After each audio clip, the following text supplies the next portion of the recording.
So yesterday we noticed these big nests above the church where we were staying, and we were told it was a hawk, but now we've been told it's a stork. And as you can see, there's a stork up there. I'm going to walk really slowly and see if you can see it. Hello! Hello! Yeah, it's pretty cool. 7 AM, that's what you see. Another little shop here. We're just going to get some ham and cheese and some bread.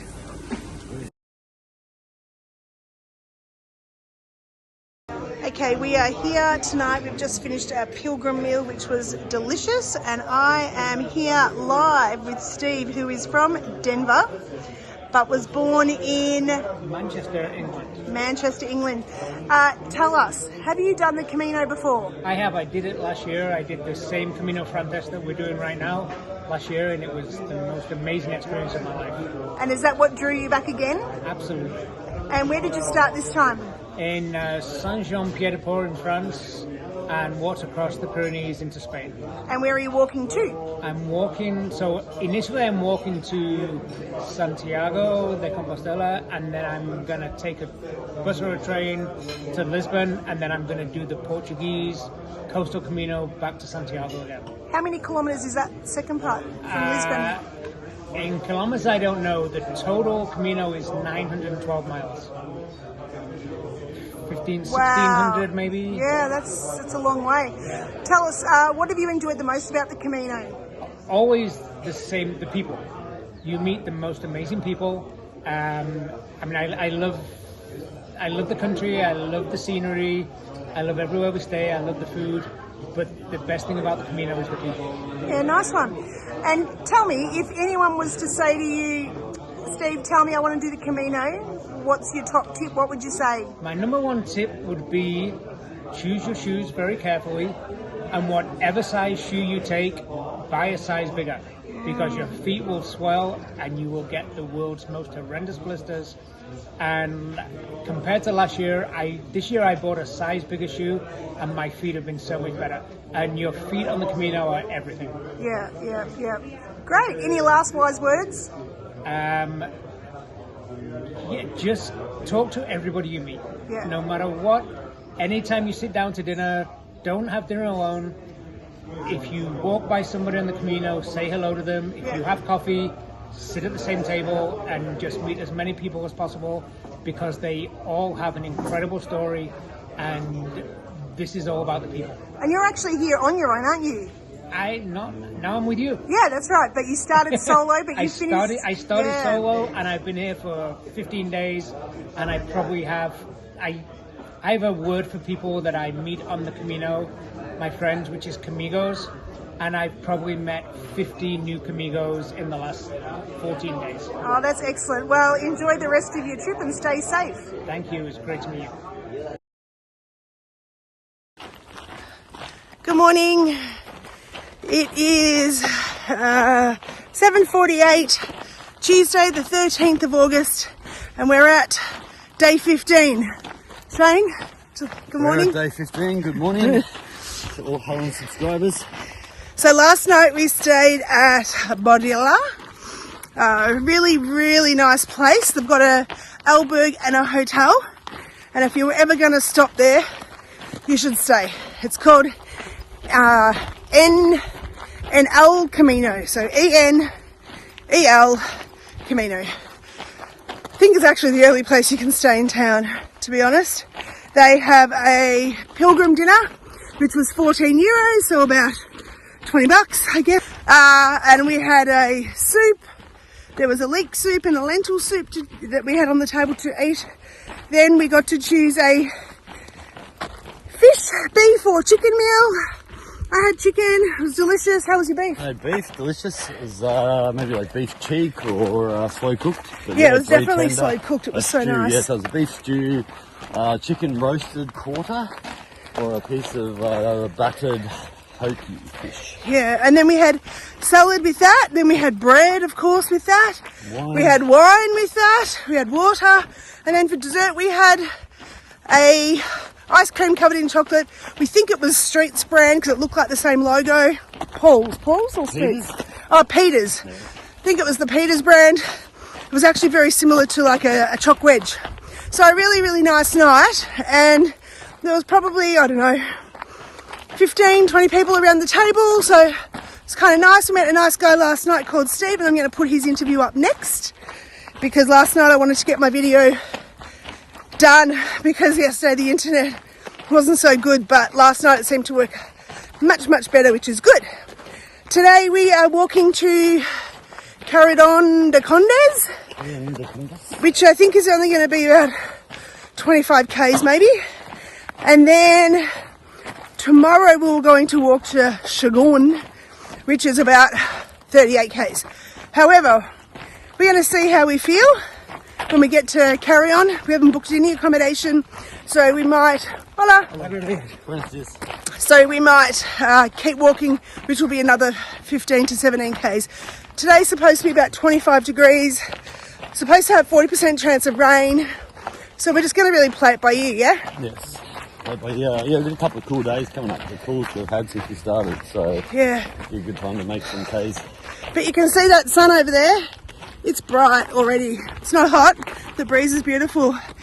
I had a question that came in from one of the 3-4D students yesterday, and that was, wait for this bike. On Camino. Oh, there's two of them. There's one. The question was, how do you find your way? Good question. How do you find your way? There are yellow arrows everywhere. Some towns it's been really easy. Most towns it's been really easy. There's been a few that have been a bit tricky. When we leave at, like this morning, 5:45 in the morning, still dark, so it can be a bit tricky. I've also got Camino Ninja app, which has got a fabulous map on it. I don't use it for anything else except the map. We've also got the Camino Francis app, which tells us which towns are coming next, how far the towns are, etc. And Shane's actually got a really good map. It's called Camino map is what it looks, but it looks like a weathered shell is the easiest way to find it. Yeah, and what does it do? And it basically tells you the whole route. You can open it up and say how far to the next town, where you are, pinpoint. It's roughly accurate. Yeah. And you can open it up and it'll show you distances to the end, how far you've come, distances back there. Yeah. So it gives a lot of information, and all it does is just map. Has a burgers, farmacia. Water. Hola. Bon Camino. There's a series of map arrows coming up. Yeah, so there are a series of arrows. I'm going to show you one in a moment. But yeah, Shane's app was free. That's free. My Ninja one was free. Camino Francis one you can get free. I paid I can't remember, $10 maybe. I paid that so I would have direct access to the booking site through WhatsApp. So here's one of the arrows that we see. Also we see these Camino shells. That tells us that we are going the right way. And some people have no maps at all. Like this morning when we got into Fromista and it was still dark, couldn't see any arrows, and there was two ladies there asking, do we go straight or cross the water? So I pulled up my map and I could see that we had to cross the water. So that's how we find our way. There are some alternate routes. You saw us do that the other day where we went alongside the airport after leaving Lagos. Yeah, so you could either take the river route into town, or you could take, which was the original path that we took, or you could go the industrial area. And sometimes it's the same distance, sometimes one is flatter than the other, and sometimes it might be more or less 1 kilometre. So no one gets lost, and there are hundreds of people doing this Camino, so you can always ask someone as well. What we have found now is that when we check into accommodation in the afternoons, we have a look where the arrows are for the following morning. So that way, if it's dark, we know what way to start our trek in the morning. We've just stopped at Fromista. We walked 5Ks, got some coffee, had a biscuit, Abby. It was delicious, nothing like your slice though. And then at the same place they had an arrow, Beth, to the ice cream. It was probably an arrow on how to get out of there, but it was an arrow to the ice cream, and I thought of you. 7 o'clock in the morning, there's no reason why we can't have an ice cream. We didn't, but we could have. So we had a croissant. Yeah, that was a nice croissant. That was a bit expensive. It was €4.50 for a croissant with ham, cheese, tomato and tuna. It was yum and it was heavy, so it was definitely full of ingredients. But €4.50 is probably about $6, which felt a bit expensive. We also bought from that place for €9 a big bread roll, some ham and some cheese, because we know that either A, we're going to eat it when we get into carry-on, or we'll need it between carry-on and the next town, which is 15 Ks. So that's our day. Everything's going well. We are, like I said, day 15 today, and we haven't had a rest day yet. Tomorrow night we will arrive at the halfway point on the Camino, and we'll be able to get a certificate that says we've completed half the distance, and that place is Shagun. I actually don't think that's how you say it either. I think it could be Shagun, but it's Sahagun. Yeah, when I get back, I'll be reviewing all of the hotels. So if you're someone who is coming to the Camino in the next 6 months, those videos will be great for you. But if you've got questions, send them my way. I'm more than happy to share information. And we have stayed at a selection of hotels, albergs, pension, and of course the monastery, which if you get the chance, you should stay there. Definitely should stay there. Although what we found out yesterday is the place we were supposed to stay, which was the town beforehand at Hotanis. There was an alberg there. I think it was like Santa Brigida or something. They actually had a spa facility. You could go in and use the hydro spas and etc. And the guy we spoke to last night said it was magnificent. They also had a pilgrim meal there that was amazing. So we missed out on that, but we had the monastery. So sometimes I guess Shane and I get a bit of FOMO, like, oh, maybe we should have stayed because we had a booking, we should have stayed. But then we got to stay at the monastery, and that was beautiful in its own way.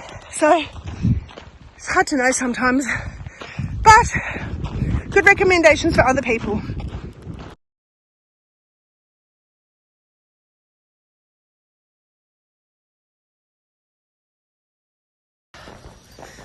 Right, I'm going to do my first grumble. So I needed to go to the toilet. I knew we were coming to a town. I thought I'll just use the toilet at a cafe because that's a human right to use a toilet. And I went in there, asked to use the toilet. He said no, unless you buy something. Sure, fine, I'll buy a coffee. So I bought a coffee, €1.50. No problem. I mean, yes, it's a problem because I didn't need a coffee, but that's fine. Then I went back in and I asked for a stamp in our passport, which it does say stamps are free from any place that you pass by. I went in with our 2 passports and he gave us 1 stamp because I only bought 1 coffee. I'm like, are you joking? He said, no. So I said to him, with that type of attitude, it's not going to get you good service. That's not good customer service. Stamp is free. Anyway, that is speaking English. I had no interest in continuing that conversation. I went outside and I spoke to some women there, and they had said that people have already been there this morning while they were sitting there, quite upset with the service from that establishment. I've taken a photo of it and you'll see the photo go up just before this. I don't even know what town we're actually in, to be honest. But yeah, that's not cool. It's not cool. We've had no problems getting stamps. I mean, you go into the church and they've got a stamp there. You can give yourself a stamp. And we've become stamp hungry. You don't really need to get your stamps even until Saria, really, because you've got to get like 2 a day from Saria to Santiago. But we just love getting the stamps, and there's so many beautiful, beautiful stamps. Why not have them? Why not have them? So, yeah, a little bit frustrated by that, but that's actually not too bad. It's day 15, and that's my first gripe.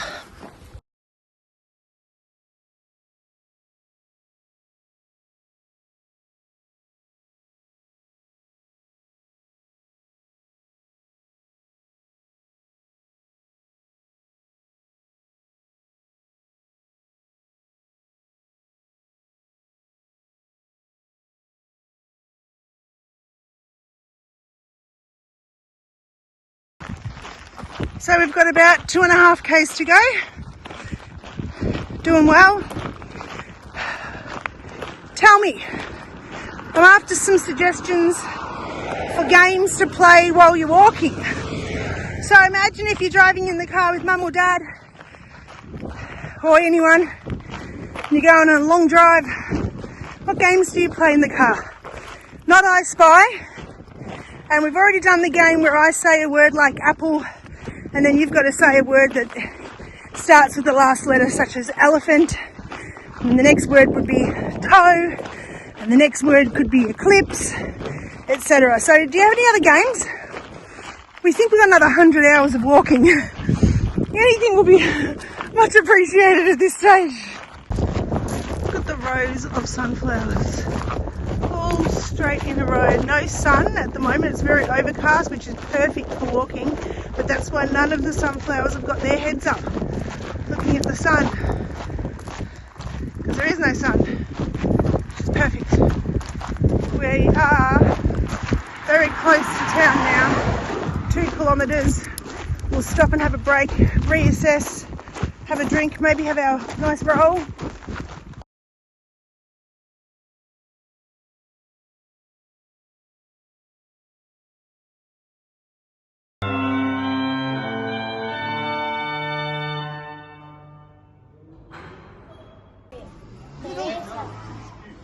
Little Dashan, hello, hello, hello, how are you, little Dashan? Hi, hi. Oh, nice little river that we're crossing over now, leaving Carrion de Condes.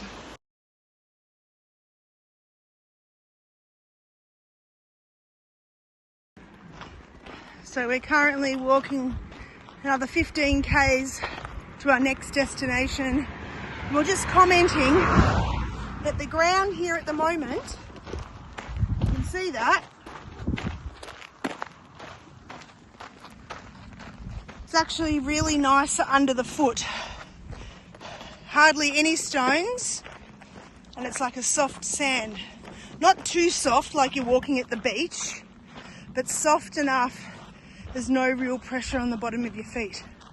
So it feels nice. We were also just having the discussion about, at home we were watching all these YouTubes, and we were like, oh, you can't get a bus, you can't get a train. But now you're actually here living the real life journey, and you talk to people who get a bus. It's like, go you, absolutely, good on you, because there's nothing worse than getting all the way here from wherever you're from and planning for so long to be here and have this journey, and then to pull an injury a few days in and then you can't walk, and you really can't afford to waste the rest days in a place that hadn't been planned for. Getting a bus is a really smart option. So absolutely no judgment on anyone who gets buses or trains to be able to complete the journey their way. Because at the end of the day, you make it to Santiago any way you can, and you should feel proud of the fact that you embarked on this journey, regardless how you made it to the end. Because, yeah, no one cares. It's probably a bit like me with my backpack. You know, I've sent it on 3 times, and once was day 1 when I was worried about the hill and the heat and the first day and the jet lag and everything else. Just made my day 1 so much more pleasant. And then when I had the injury on day 9, I decided to send it on in day 10. Best thing I could have done. And then when was the other day? So I've done it 3 times. Oh, that's right. We had a big one at 38k. And I was like, yeah, I want to make it work. I don't want to get to the end and be, you know, have an injury because I've carried a 10 kilo bag, plus walked 38k's, plus up and down hills. So, I guess the moral of the story is, it's your journey and it's your way. And however you get there, kudos to you, well done. Today is extremely pleasant. There's a bit of a breeze. It's very overcast and it's also very flat. So it's not a hard walk today. So it's going to end up being about, did we say 34 k's or something? 37 kilometres today that we've walked. Yeah. So 22 to the first town and then another 15. A lot of people have stopped at the town before us, but we know that we've got a big day tomorrow to get to the halfway point, and we've got a double room, so it'll be nice to just get in tomorrow and relax and be halfway, which is such an accomplishment in itself. Tomorrow will be day 16, so in that case it will probably mean we can complete the Camino in 32 days to Santiago, and then possibly another 3 to Finisterre, which I mentioned earlier in one of my other videos. Many years ago, everyone believed that Finisterre was the end of the earth. So it's a bit of a big deal to make it to there if people choose to go, and we may choose to do that. Someone asked me about the steel pegs that we use. Yeah, steel pegs are great for traveling. They're light. They don't rust. They're good with the water. They're good with the heat. They don't mark your clothes. And yeah, they're lightweight. And we bought them from Aldi, but you can also buy them from Bunnings. And I bought over, I think, 6 pegs. So, and I've used them most days. There's been a few times I haven't used them because, like at the monastery, it was just us. And I thought, well, we're just going to use the pegs that are there. It was easy. But yeah, great pegs. Someone else also asked me about the map that I had on my wall before I left.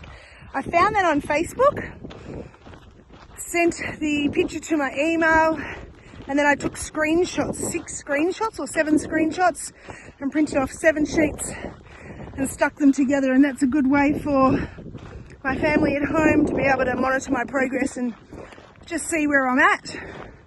The other thing that I'm using is Polar Steps. So Polar Steps is an interactive GPS on where you're at. So you go into Polar Steps, you put where you're at, and anyone who's following you can see where you're stopping. It's also a free app to use. Highly recommend it. Up ahead is our German friends, Hans and Ernest, and they're going to the town where we're going to. So we'll be obviously catching up with them later tonight.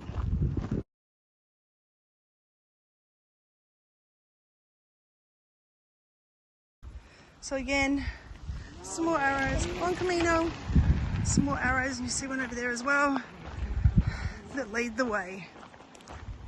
No chance of getting lost. So as we're walking along here, I can hear these, sounds like cicadas in the trees.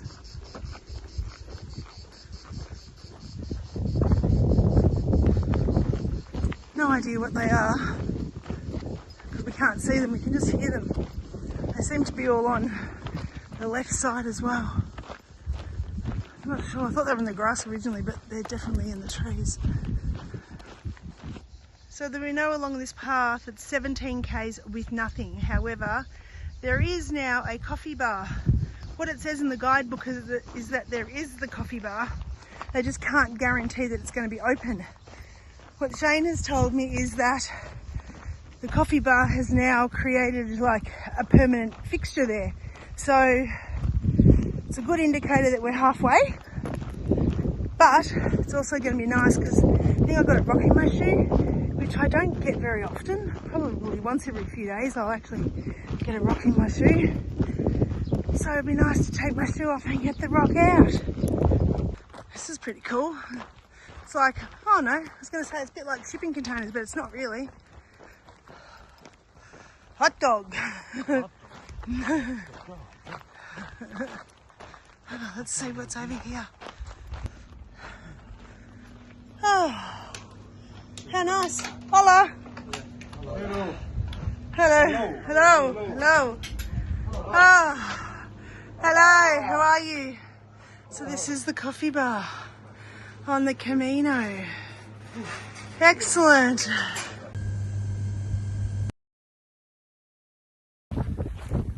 So it's really windy, but I just wanted to say the backpack that I've got is sensational because right now with the wind, and it's got I've just put up a photo of it, you can actually feel the wind going through my back, and it makes it so much cooler when you're walking.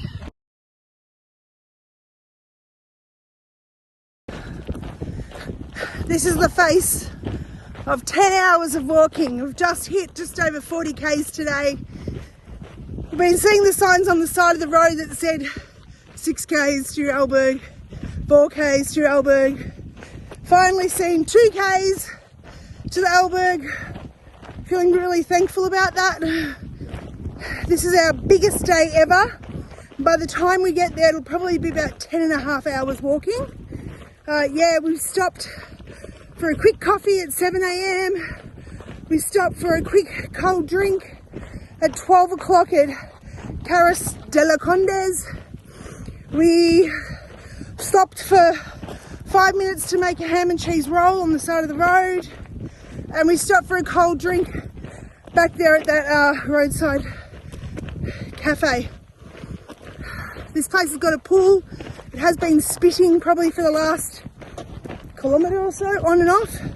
Just spitting. We haven't needed to adjust anything, get out our waterproofing or anything like that. But again, I think what's been on our side today is the terrain. It's not been too bad. It's been quite sandy with a few rocks, and also the weather. I can't imagine doing this yesterday when it was 35 degrees. It's a long way to go. Oh, looking forward to getting there tonight. And it is 4 o'clock, so 10 hours and 15 minutes. And well worth sitting down tonight and putting our feet up. Roll us down the hill. 10.5 hours later, I can see the Alberg in sight. Oh, what a relief. So glad it's on this side of town. Normally I'm like, no, get me to the other side of town, so then tomorrow it's less walking, but right now it's 10.5 hours. Don't know how much more I can walk. Here we are. Calzadilla.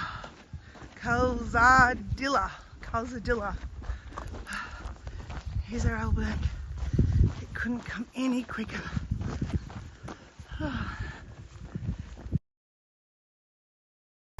So I'm sitting here by the pool after a 42-kilometre day, and I have met Gabriella, and he is from Rome. Hi. How are you? I'm good, very good. Good. Now, have you done the Camino before? No, this is my first time. Your very first time, and how are you enjoying it?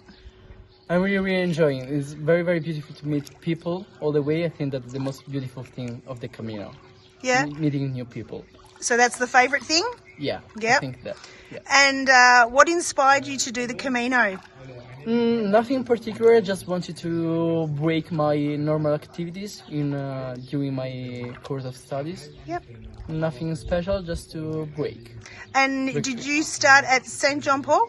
Yeah, I started from St. Paul. And you're going to go all the way to... I try. I hope I'm gonna do it. Yeah, to Finisterre or Santiago? To Finisterre. Finisterre, beautiful. And what would be your top tip for anyone who said, I want to do the Camino? What would you tell them? I would tell them to not organize, to just enjoy every day of it without any organization, just be free. And I don't know if it's a strange advice, but I advise you to not form group, just to be by yourself. Yep. And meet people every day. Oh, that's good advice. Good advice. Thanks, Gabriella. Thank you.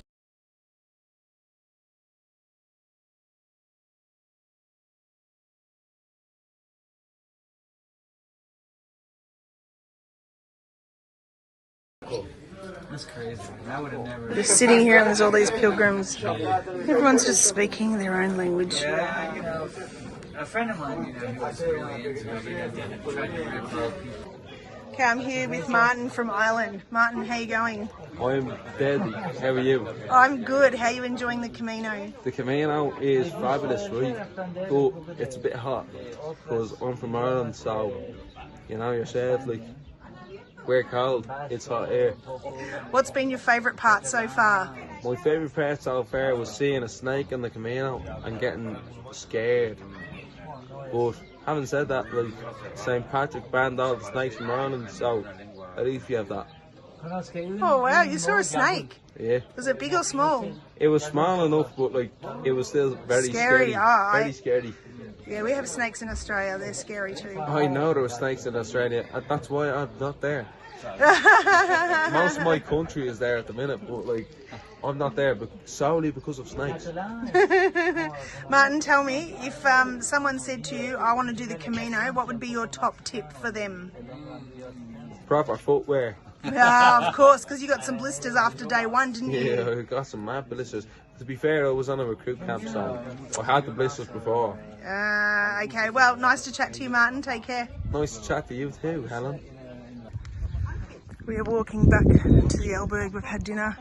And Mum, as you can see, there's a little girl there on a bike. 8:30 at night, everyone's coming out. 8:30 at night, everyone's coming out to play. Hello. Hello! And there's another little girl. So yeah, little kids do exist. We've also officially done 43.5 kilometres today, 53,000 steps. So we're hobbling our way back to the Alberg. Every one of those steps. Oh, we can feel every one of them. Looking forward to tomorrow being a 22-kilometre day, and we've got a private room in an Alberg, which means I can actually get all my stuff out of my bag and find my washing and everything else. So, nighty night. Buen Camino.